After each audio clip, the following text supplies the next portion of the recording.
Dapat na bang gobyerno ang humawak ng importation ng bigas sa Pilipinas? Yan po ang panukala ni Papa Sec Larry Gadon.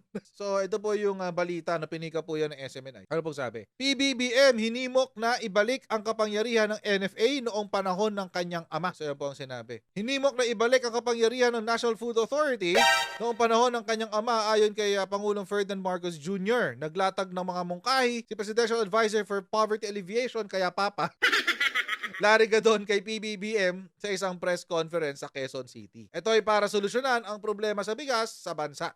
Ayan. So panoorin natin yung video. And so this is actually this issuance of a price cap. Meron pang ibang dahilan yan. And yun na nga yung para mapigilan yung mga masasamang practices ng ating mga rice importers. Kung ako ang tatanungin,